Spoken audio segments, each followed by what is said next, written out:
You are tuned in to What a Baltimore Online Radio. Please note that the views and opinions expressed are of the host and not of Lady J Media. Thank you and enjoy the show.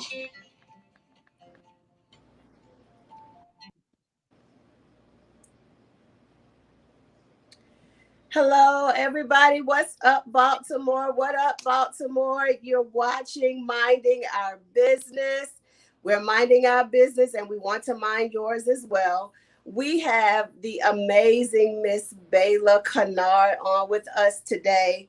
She is the founder of Eagle Family Care and Support Center Incorporated.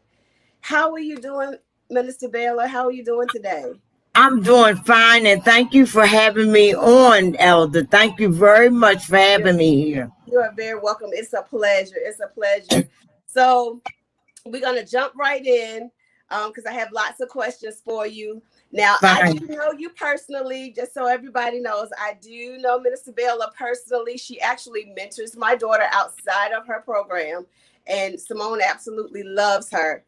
But I want to know, how did you actually get started with Eagle Family Care? Well, it started as Eagle's Place in 2002. In the city of Baltimore, there were very little recovery houses for women that were suffering from substance abuse. I seen the need as working for University of Maryland. I was an addictions counselor back then. And I knew that they didn't have a place for women to recover. So I opened up 2 recovery houses for women. And it started back then. It was called the Eagle's Place at that time. And then we moved on. Okay. So where did you get the name Eagles Family from? How did that come about? I tell you, it's really strange. I was in San Francisco in 1989. And the Lord said to me to open up a center, but don't let it be a warehouse to take children in. But I did not do that. I took adults in because I seen the need. And when I woke up that morning, I seen all these eagles. There was eagles that came out of a cornflake box. Eagles here, eagles there, eagles on books. I said, well, okay, I'll do what you say. Because I knew at that time it was supposed to be named the Eagle's Place. Wow, that's amazing. So, when you started the recovery house, how long did you just do the recovery, or how long did you do recovery before you started going into other areas? For 10 years. I did just the recovery part because I seen the need and I wanted to meet the need for the women in Baltimore City. Okay, and so then where did you go from there? So for 10 years you did recovery, and then where did it sprout from there?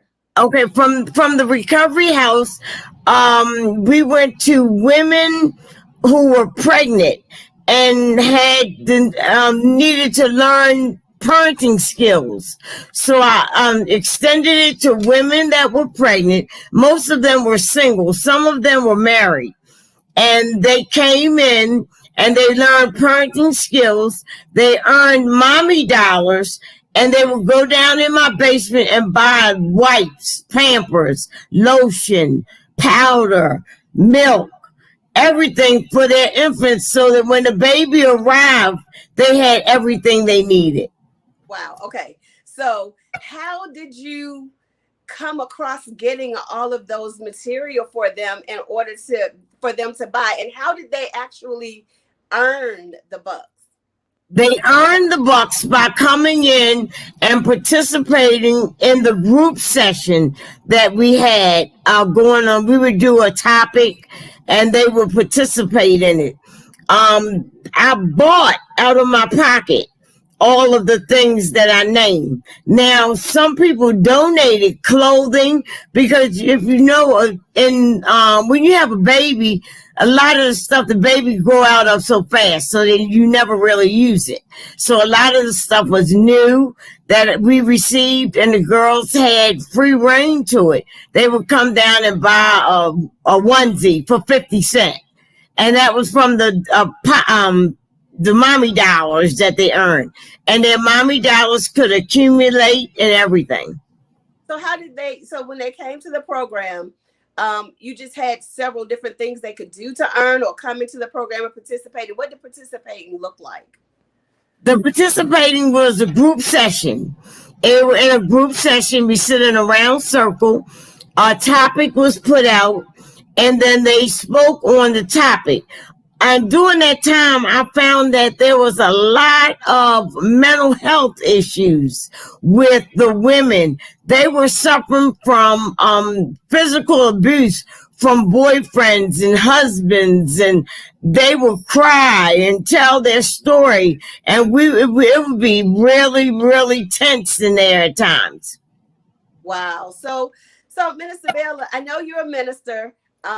You are an amazing minister. Thank you. And well, in our church, you're known as a demon buster. I don't know if people know what that means, but that's your nickname. What is it? What is it? Demon buster. Oh, demon buster. Yeah, that's what Pastor calls me. So, how did you begin to start this? I know you heard from God about what to start, but before then, like, what was your background? What were you doing before this in order to get to where you are now? I was working in addictions for the University of Maryland. I was addiction counselor since 1989. Wow. Okay. So it was right in line with what you were already doing. And so Absolutely. God gave you a vision, and you just took the vision and started running with it. That's amazing, Minister Bayala. Yes. I love that. And then there was a part, because God would allow me to see things working with these women. I seen that there was mental health issues. I knew that they had abuse issues, physical abuse, ADHD. So I just laid everything dormant for a while. And then I picked it back up in 2012. And that's when I picked it back up for the Eagles Family Care and Support Center. And that's when I got my 501c3. And from that point, I began working with families, children, adults, men, because the men need somewhere that they can go and vent to. They said they wanted to learn about parenting skills and things like that. And I thought that was really awesome. Great. So, all right. So I noticed you said you started with women. Yes. Then you went to pregnant women. Yes. Then you migrated over to the families. So yes. When you migrated over to the families, what did that look like? Did people bring their entire families in? They would bring their families. I wish I had pictures left. They would, on my first website, you would see actual families that would come in. I would have a buffet set up for them where they could eat healthy breakfasts. They would, after they would eat, then they would go and join into the group and the whole family. So I had other people helping me. So there was one lady that worked with the children. There was, what's her name? Minister Spencer. She did the administrative side upstairs in my husband's office. So we utilized the whole house. Wow. So you started this in your house. Yes. But now, where are you going to be located, or where are you currently located in your business? I'm currently located at 6419 York Road, Suite A. It's right near, what do you call Channel 2 television station. Okay. So how did you come about that space? My boss, where I work at now, his name is Dennis. Gregory Dennis, and I told him I need him to do me a big favor because the Lord was calling me to mentor these people that have ADHD and post-traumatic stress disorder and depression, and I need somewhere private where I can do it at. Could I use the space where I work every day? It's not being used now because of the coronavirus. But he said, well, of course you can. And he blessed me with it. Didn't charge me a dime. Wow. Wow. And Okay. we have the group room, 2 offices, and lounge area with a great big 50-inch screen TV. Okay. So now wait a minute. So you have this amazing space. Yes. Do your work. Yes. And it was given to you by a boss at your boss at your current job. Correct. Okay. So, and my current job, I'm working with men in recovery from substance abuse. Wow. Okay. So this is just it's kind of blowing me away because we sometimes get into things, we decide coming out of high school, we may want to do this and we're going to go to school for that and we're going to do this, or I want to go to the military or what have you. And not knowing, where our feet are going to land at any given time. True. But it seems to me that, early on, God was showing you exactly what he wanted you to do because where you've been working, it seems that God has taken you to a whole different level. You started out at the University of Maryland, if I understood you correctly, and then for him to bless you and give you an idea and for you to take that and now run with it and be, well, I know as far as my daughter is concerned, you're very successful with it because you're very good at what you're doing. So how does that play into your family life when it comes to all the people that you have touched and all the people that you come in contact and the things that you see? How does that play every day in your family life? It does well. I have time for my family. Right now, it's only me and my husband at home. All of my children are grown, but when I have my grandchildren and things like that, everybody, we're all a family. I'm a family with the clients. I'm a family with my husband. So we all begin and we mingle, and my husband knows that I have a passion for people. I have a passion and I don't like to see people hurting. I like to help people. I like to see them grow. I look at people as a baby grand piano. When they first come in recovery, they're all dusty and everything, and you wipe them off. You give them some tools and teach them how to live successfully clean. And then that piano shines and plays beautiful music. Wow. Okay. I've never heard it like that. That's amazing. I like that. I really do like that because if you think about a piano being an instrument, yes, it can get out of tune sometimes.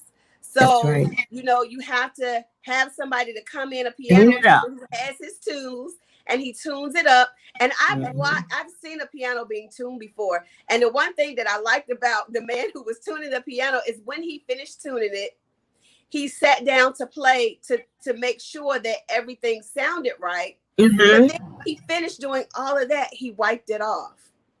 Yes. And I bet you've seen a pretty glow. Right. A pretty shine. Absolutely. And so that's how the lives are. That's how our lives are. You dress them up, you clean them up, but it has to start on the inside first. It starts from the inside out. Wow. Okay. So, Minister Bayala, I want to know, every day when you go to work, how heavy does it weigh on you that the people that you are helping are depending solely on you at that moment to help them get back to where they're trying to go? It does not weigh heavy on me at all. First of all, when I get up in the morning, I pray. And I ask God to lead me and guide me to help me with these clients that I come in contact with. And he has never failed me. So when I get there, I'm able not only to help the clients that I work with, but I'm also helping the staff because a lot of them with all these big degrees, they get burnt out. And I've been rolling for 32 years and it hasn't hit me yet. Wow, that's amazing. To God be the glory, because I'm telling you, Yes, when you can yes. get up in the morning and it doesn't weigh heavy on you to go It to a don't. place, it seems to be ordained for you to just be doing this thing. And when Yes. it's God ordained, it's typically always successful. I haven't ever seen anything that's God ordained that has not been successful in my life. Mm-hmm. So Yes, that's if true. somebody has, they can let me know, but I've never seen it. Mm-hmm. So what other resources are you working with? When the people come in, what types of resources do you have, connection with? Okay, I'm with 211. If you're familiar with 311, then you know 211, and they offer clothing and food and shelter, money for BG&E. So I'm connected with all those agencies. I'm also connected with the what is the name, up in Hagerstown, a recovery center. I believe that guys, girls should go into recovery and stay there at least 30 days. I don't think 5 days or 7 days is enough when they've been doing drugs for years. So I'm connected with that. If somebody calls me and tell me they have a mental health issue, I'm a certified mental health first aider where I can tell whether or not they need to go to a psychiatrist. They would come to me. I would be the first stop. Okay. So when it comes to the mentoring part, are you Mm-hmm. mentoring young people? Are you mentoring older people? I know a lot of people say, well, recovery is a type of mentoring, but I know that there are different types of mentoring. Right, So when right. you're mentoring part of Eagles family, are you mentoring young people? Or is it young adults? Where are I'm you at? doing, it's young adults. I'm doing from 18 to 35. Those are the women that I mentor. I'm only mentoring women in that area. From there, I'll go to the addiction piece where I take 18 on up, all ages. Okay. And then you also um mentioned men. And so Yes. how are you helping the men? I do the same thing for the men. They do group sessions. We have topics. They share on the topics. A lot of them share about their past. If you know, a man is not going to open up like a woman is. And they get in those group sessions, and once they feel comfortable, they tell me about things that have occurred in their life years ago, how moms have put them on drugs themselves. Their mother introduced them to drugs. Those are things that you would never hear a man talk about, but they feel comfortable in the setting and they tell us all those things. So, Minister Bella, I see a few comments coming in. I Joyce do Butler too. is saying that you're a woman on a mission, and you absolutely are a woman on a mission. Lady J is on watching us. She's saying hello. My, Hi. my brother is even here. My brother is on, and he's saying hello as well. And I just saw a comment from Simone Compass, and she said that she said Minister Bella is a great mentor. She should know. Absolutely, because you are mentoring her. So what I wanted to ask, because when you said about the men, that is very, very true, that men don't typically, open up as women. Women are more emotional type beings, Yes. whereas men, you got to stay strong. You got to keep that Mm-hmm. face up. You got to put on that manly man. So how do you get them to a place where they are comfortable enough to share their most inner thoughts with you? All I can say is that it's God, Yolanda. I can't say anything more. It's nothing that I do. They open up, they cry. I have been break down and cry, and we have to pass tissues around the room. Wow. And I let them do what they need to do. And I've had them, some of them say, can I talk to you privately? And I say, sure. And I tell them, oh, don't share nothing that you're not finished processing. When you share it in a group, be finished processing so that we can work through. Okay. So now I've never heard that. Don't share anything that you're not finished processing. So can Yes. you elaborate on that a little bit? What does that exactly mean? If you've been molested as a child, because I had men, lots of them, that have been molested as a child, and you haven't dealt with that within yourself. You've never told anybody. When you get to me, you are asked if you would like it revealed so that you can get more clarity or talk to a professional such as a police officer or something like that. And most of all of them have said no. We just want to share this with you. So again, I say it's God ordained. It's nothing that I do. Nothing. That is definitely God ordained. So, Minister Bayala, how, if someone wanted to be a part of your program, Mm-hmm. how would they start? Where would they go? They can call me at 443-857-0443. And that would allow them to be a part of the program. I would take information from them, and then I would meet with them personally. We would meet up at the office. I spend time. I do an assessment to make sure that they're a good fit. If they're not a good fit, we don't take them. But I haven't found anybody that wasn't a good fit. Okay. So even if I heard you say you were part of 211, so if Yes. someone were to call 211, what would Mm-hmm. be a circumstance where they would say, hey, you need to go to this place? Okay, they could say, they call 211.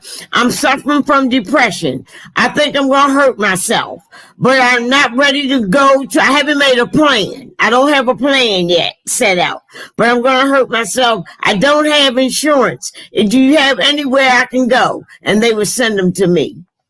Okay. So, it's interesting because I work in insurance. So when a person says, I don't have insurance, right. Typically that would mean that they can't pay for a service. Absolutely. So I heard you also say that this is 501c3 generated. It's a nonprofit. Yes.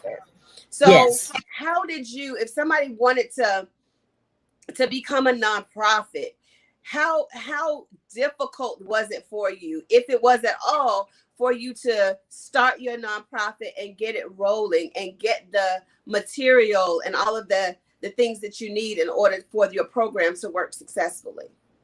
Actually, it wasn't difficult for me at all. I had a friend of mine, and she kind of walked me through. But prior to her walking me through, I went downtown to Preston Street myself to get the paperwork started. And I wanted it educational based. That way I could work with men, women, and children. That's, again, is how it become the family's Eagles Family Care and Support Center. Okay, so it sounds like to me that you have a lot of help. People that I really you can don't. trust. You don't? Wow, I really don't.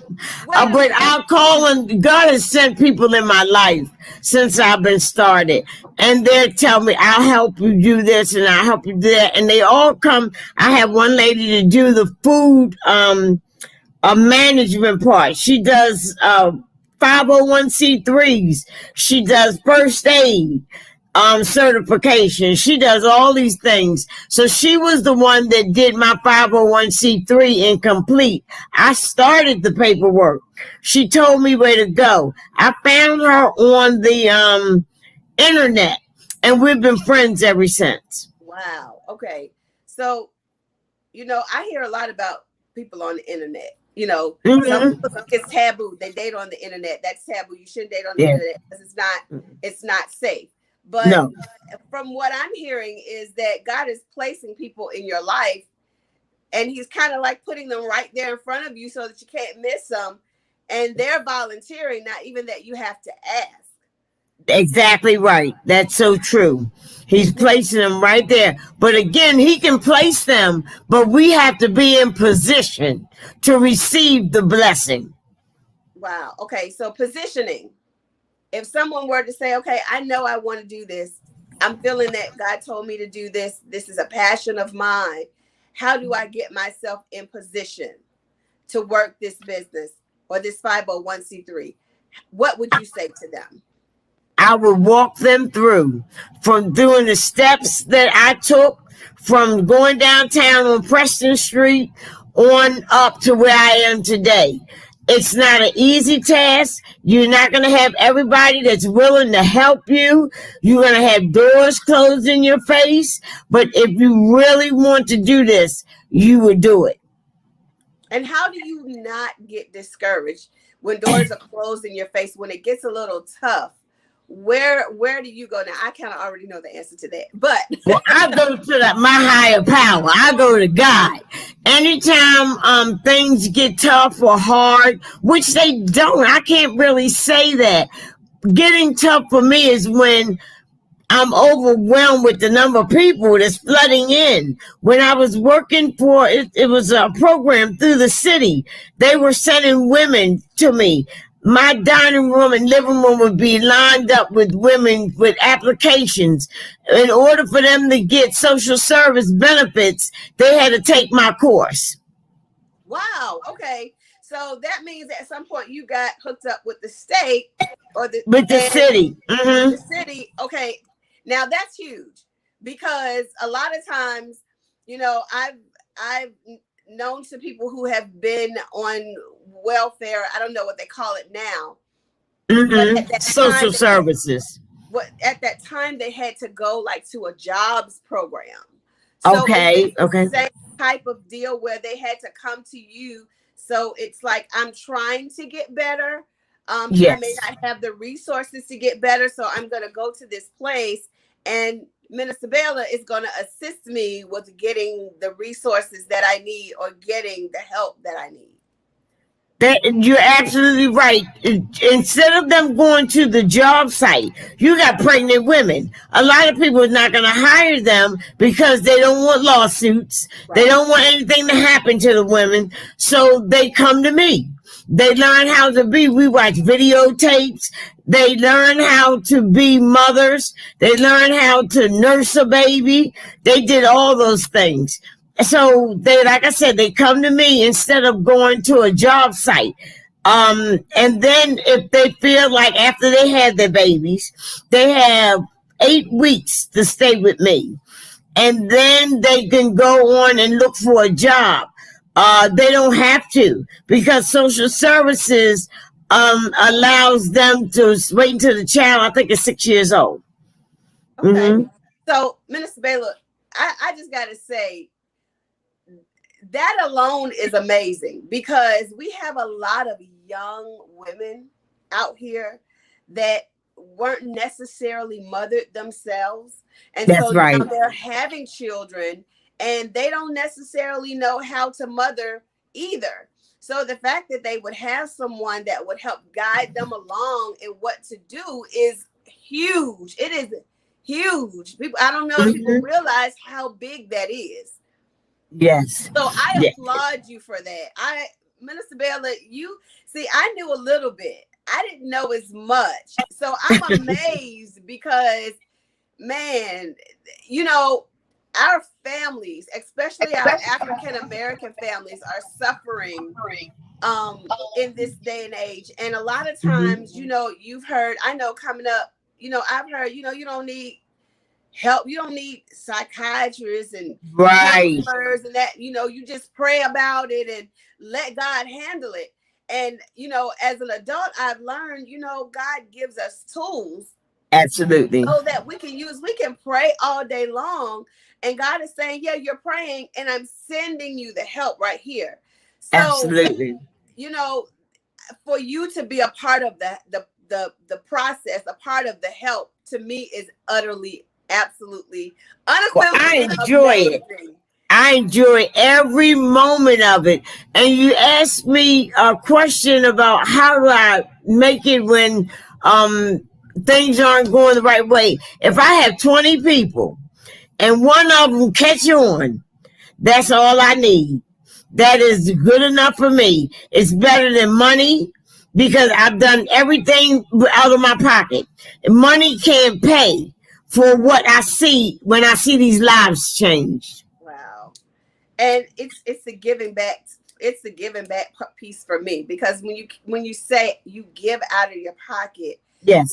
you know, I know you had children and you have grandchildren, and I can't imagine that this would be something that would be of a low cost for you to do. It sounds like you're feeding people, and you're helping take care of their babies and giving them an opportunity to have everything they need for the babies. And those things cost, on a Yes. on a Yes. on a small level. People Mm-hmm. are struggling to simply feed their families. Yes. And so, you know, if anybody wanted to donate to you, or if they wanted Mm-hmm. to volunteer, how could they do that? Again, all they have to do is call that number 443-857-0443. They can ask for Miss B. I got a new name. When I went to work with the men, they couldn't pronounce my name, so they all called me Miss B. So if you can't pronounce my name, just ask for Miss B, and I will take it from there. And Minister Bayala, so do you have a website that you're currently running? Can they go to a website somewhere? Well, the website Tell is us. actually being worked on as we speak. Okay. The lady in Virginia is actually working on the website as we speak. Okay, that's great. So once we, when she gets the website up, we'll post it, Yes. so that people can contact you. Because we're in a tech world right now, so everything Yes. is tech, tech, tech. It's hard Hmm. sometimes for people to pick up a telephone, although I would That's love to right. talk That's to you right. over the phone. Um, but how much support have you gained from doing this? Do you have many people who want to volunteer? Are I do have you have loads of people that donate. I have lots of people that donate. I have very little people that wanted to volunteer. I can count them on one hand. Most of them are Christian women that I've worked with. They seen the need and seen in their heart what was going on. I had one lady named Mother Ida. She's the sweetest thing. She stayed with me until her husband got dementia. And she still calls me today. She said Wow. she missed the program so much. And she would fold the clothes and put the little labels on the clothes. This is 50 cents. This is 5 cents. For $5, they could buy a whole lot of stuff. They would come out with brand new baby bottles and things like that. Wow. Hmm. Okay. So, if you are dealing with someone that might have been maybe homeless, excuse me, Okay. um, how would you help someone I who have don't have connections a with place? several shelters within the state of Baltimore. Then we have the what is it called? The RAP program. If they get a job, I'm connected with the RAP program. If they get a job, RAP will meet them with their rent, pay more than their rent for a year until they get up on their feet. Okay. Now, I've never heard of the RAP program. Can you give me You more haven't? information about that? No, ma'am. Yeah, the RAP program has been in existence for a long time. The RAP program is actually a little better than Section 8. And it's been in existence for a long time. And they pay like 3/4 of the rent. You only have to pay the 1/4. Okay. So is it sort of like a Section 8 type thing, or is it something? It, it's like a Section 8 type thing. You go out, certain landlords have to accept the program. So you have a lot of landlords now, they know about the program, so they're willing to accept the program. They'll take the RAP program before they take Section 8. Wow. Okay. Now, is the RAP program? Is it something that is I'm sorry, I got a bug flying in front of me. I see. Is is it something that is state based, or is it Baltimore City? It's Baltimore City. Okay, so if Hmm. someone needed to get in contact with them? What I would be don't have the number. When they come on the website, all the resources will be okay? listed, and they can get, because I don't know the number off the top of my head. Okay. I know it's down on Fayette Street, and I know the head man down there that runs it. But when the website gets up, it will be on the website. Okay. So now, if there's somebody who says they want to come and they want to assist, how do you vet your volunteers? If somebody were to come and say, I want to help out, what's the process in becoming a They will volunteer? have to go through a strenuous process with me of answering questions. I don't want to get somebody. A lot of times people have been in that situation of homelessness, depression, ADHD, post-traumatic stress disorder. So they figure I can go in and help somebody else. That's the first thing they think. That don't work all the time if you haven't dealt with your own issues. Right. Because you can be in the middle of a situation and you break down crying. I just had a young girl. She was a lady. She had lost her husband due to an overdose last year, and she wanted to work. My boss hired her. I told him it wasn't a good idea. She wasn't licensed. She wasn't a licensed counselor like me, and he thought it was going to really help her. He didn't know anything about addiction.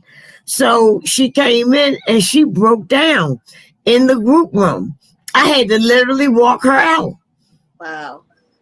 And that was real dangerous. The clients was looking at her and, they didn't trust her from that point on because she hadn't dealt with her own stuff. Wow. Okay. So it sounds like, a lot of this is built on trust. When Yes. people come in, they need to be able to trust you, primarily with their secrets. If they, are not ready, especially if they're not ready to give that information in a setting of a lot of people, they have to at least be able to trust you in order to open up so that they can get the assistance that they need. Is that basically how it would work? Completely true. Yes, that they have to have the trust is a big thing. Trust and communication. Trust and communicate. You have to communicate to me what you're thinking. Don't tell me what I was thinking that I could have or I should have. It don't work like that. So, but I welcome people to come in and help because the doors from this coronavirus are going to be flooding with people coming in that have sat in their college campuses. We're close to Tulsa State College. We're close to Morgan University. So we have people that have sat in them dorms and needed to get out, and they were depressed sitting in there. I've heard them tell the stories. Wow. So as a parent, sometimes our children don't tell us everything. If you had a young person that came to you and they were saying, I have mom and I have dad, but I'm not necessarily comfortable with talking to them about some of the things that I have going on or some of the thoughts that I have. Would it be safe to say that you would mentor that person or counsel that person, but also to find out, what the family dynamic is? Or would it be something that possibly the entire family could get involved in to help that young person? The entire family could get involved at some point, not in the beginning. That's why I said 18, because you're a legal adult, so to speak, in the state of Maryland as you're 18 years old. So 18, you're an adult. But I will do intakes with the family, the mother, the father, the brothers, the sisters, everybody in the family. And if the young lady or man wants everybody to come in where we have a family counseling session, then we would do that. So, Minister Bayala, see that that is so needed.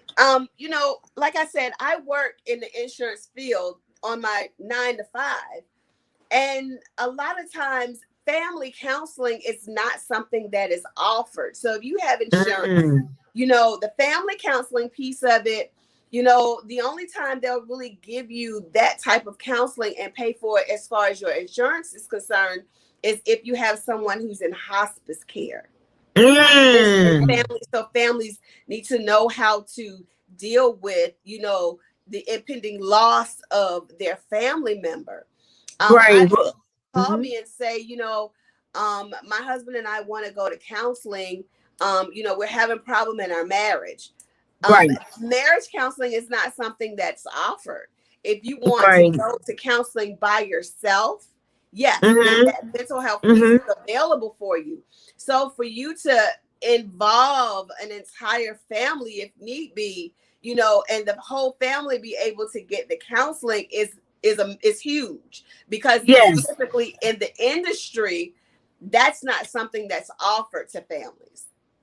Well, we do. I have done several marital counseling where people have gotten married, and doing family counseling. And that there was a young lady, and then everybody called me mama. I don't know why I got all these children. A young lady, and she was getting married to a pastor, and they were having problems before they even got started. Wow. And Okay. we had to do counseling, deep rooted counseling, because things was going on with him that he had experienced back in his childhood. He had issues with his mother. So he Wow. was taking them out on the young lady that he was getting ready to marry.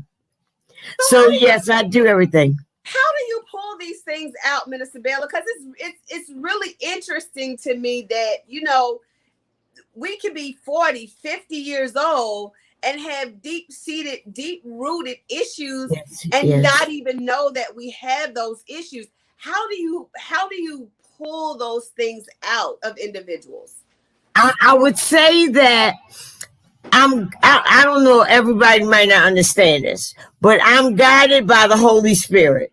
If he tells me to ask a question and it may not be time to ask that question, or if I have a question to ask and it's not time, and if I'm guided by the Holy Spirit, I will not ask that question. I'll wait till a better time. So I'm guided by the Holy Spirit. So some education and a lot of the Holy Ghost is what it sounds Oh, like. yes. Yes. Now, how does Mr. Kinard, and I put up my air quotes because um, Minister Baylor's husband is also a deacon in our church, and he is amazing as well. How does he assist in dealing with the calling that you have? I understand it's a 501c3, but this is Yes. truly a calling on your life. So how does he maneuver with you where it comes to your calling? He does everything. If I need something built, if I need him to go and pick up a refrigerator and take it to somebody's house because they don't have a refrigerator, he'll make it happen. He makes things happen to assist me. One day, I'll never forget, I was working with the ladies, the pregnant moms, and I came downstairs and I had a big bouquet of flowers. And he said he gave them to me because I'm so passionate about the work that I do. And he wanted to let me know that he see the passion in me. And that meant a lot. That's amazing. I love that. I love that because it's just sometimes the little things that make us Yes. want to continue to go on, because you said you don't have many bad days, which is amazing within itself. But the fact that he is astute and loving enough to see that you know, it's just the little things that sometimes keep us going for us to Mm-hmm. get to that next place. I Kudos, Deacon Kennard. I call him my favorite. I always call him when I see him on Sundays. I'm like, hi, favorite. Every time I see him. So that's his new nickname for me. It's been Okay. favorite for the last, Okay. I don't know how long.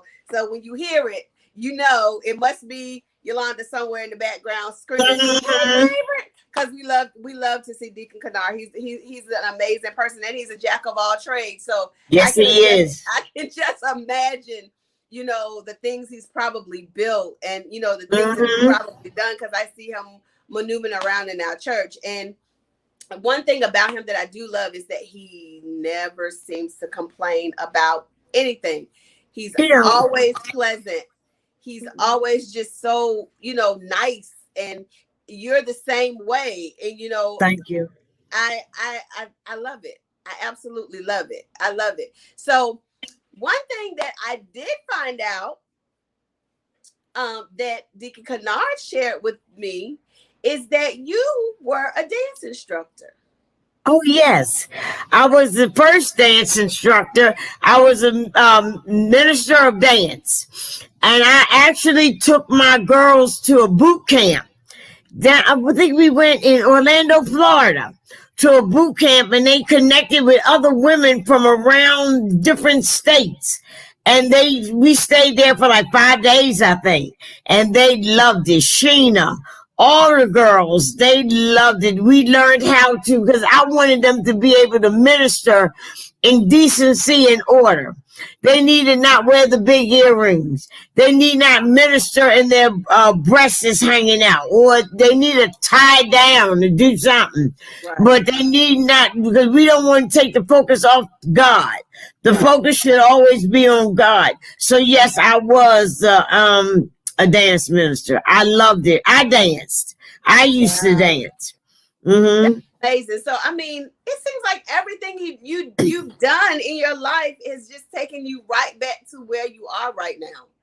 Yes. That's amazing. I'm almost 50, and sometimes I'm like, is this what I'm supposed to be doing?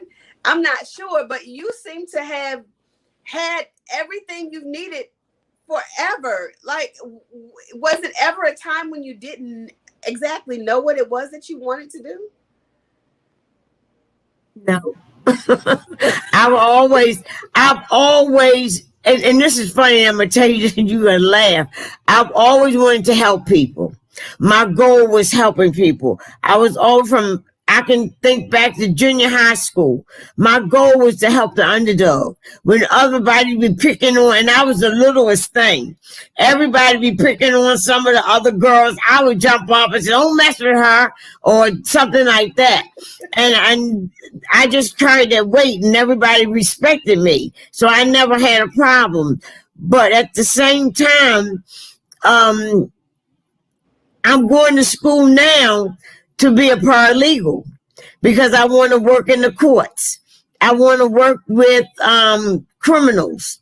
I want to work in the criminal justice system. I want to be a defense paralegal. So I'm in school right now. This is my second semester. Wow, congratulations. That's awesome. Thank so you just gonna be you're gonna be helping everybody. Yes. If you need help, call Minister Bayala. That's just gonna that's gonna be the slogan. If you need help, call Minister Bayala. She's got all the answers for you. Well, with the guidance of the Holy Ghost, she's got all the answers for you. That is amazing. See, I didn't even know you were in school. Yep. Been in school. Yeah. Mm. That is wonderful. Thank you. Oh my gosh. I'm even more impressed than I already have been over the past few years that I've known you. I think I'm more impressed now because you're doing a lot, and then you're still finding time to enrich yourself. Yes. Right. That's how I do self-care. I do self-care for myself. I take care of myself. I get my nails done. I get my pedicures. I get my manicures. I love to shop. I have clothes with tags on them. I have a store upstairs. But I like to take care of myself. And I do that so that I can show the guys as well as the girls that you take care of yourself. You don't have to wear rundown tennis. We have a place where you can get brand new tennis. My friend Stephanie, she's always hooked up with some agencies. They give brand new suits away for men, brand new clothing for women. So again, like you said, God has put all these people in my path for me to help other persons. How do you keep up, Minister Bella? I don't know. If I'm not doing something, I'm bored. I am bored stiff. I have to be doing something. Wow. I mean, I would think you would be tired, like always needing a nap. It seems like a whole lot, but you. It's not. It's not. If you're leaning on God, that's all. I can't stress that enough.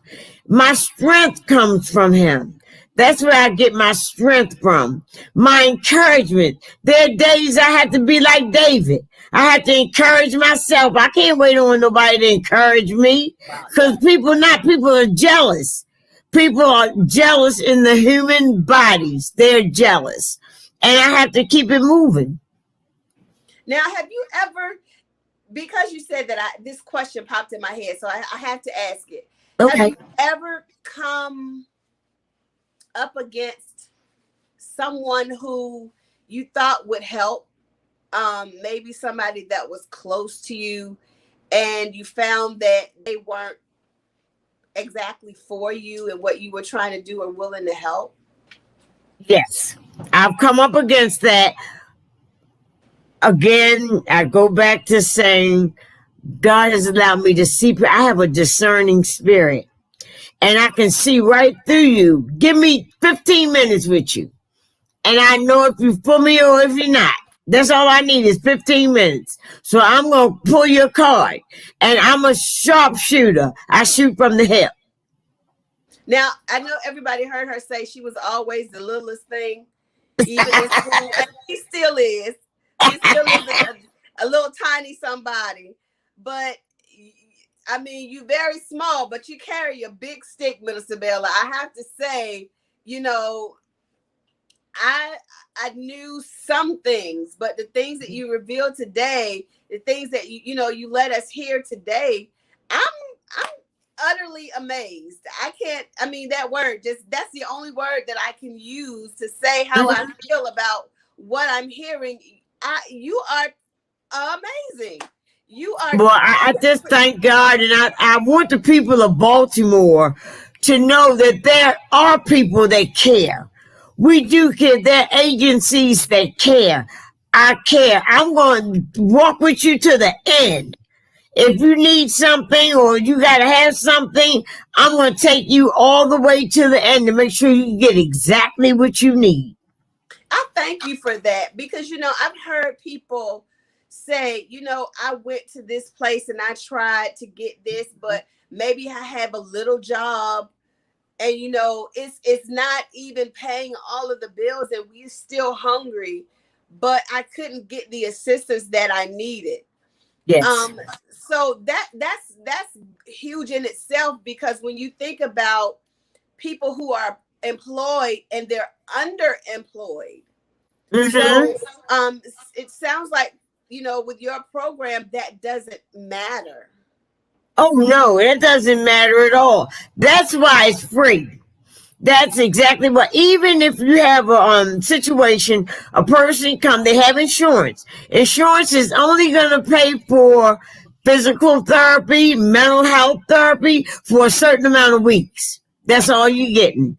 And that don't mean you're going to be healed in that certain amount of weeks. And you're going to need more. You need more help. You need more counseling. You need more mentoring. And that's where we come in. We are the more. I'm thankful for that, because, and I want the people listening to hear and know that, there is a place that you can go and they're not going to stop in the middle. I think that's, where we have a disservice. We get a little bit and we have a little bit to go on, but then the rest of it we don't necessarily get because we have to stop in the middle. So the fact that you continue on with people, kudos to you, Minister Bella. Kudos to you, because it may take years, it seems. That absolutely, you're right. Get what they need. And so you're right. It sounds like healing to me. And that's exactly what it is. You take it and you walk with it. I can't say that you're going to be better, Yolanda, because your insurance they give you 15 weeks. In 15 weeks, we may be just getting to the root of things, pulling out what happened to you when you was 15 years old Right. that you never talked about, you never discussed, and the hurt that you felt. So what do I do? Pull it out and then leave you? Oh no. Mm-mm. I Yeah. wouldn't dare. Yeah. That's we need that. We need that. We need somebody to walk us all the way through. Somebody who has the tools to help us get to where we need. Yes. Now, the other thing is, I know you probably have a million success stories, but how many people do you have coming back to the program just to share, you know, the how you've helped them and where they've gone since they've been in your program once they've left? Most of the people that I have worked with, they come back. They come back. They may have had another child. They come back to tell me they're married. They come back to tell me they've started businesses. I have one young lady that will probably be on soon, and she's doing a business to give back to the community because she was so impressed and liked what I did. She's doing a good job at it. So they come back. I have lots of success stories where they come back or they'll call me. I've had the same phone number forever.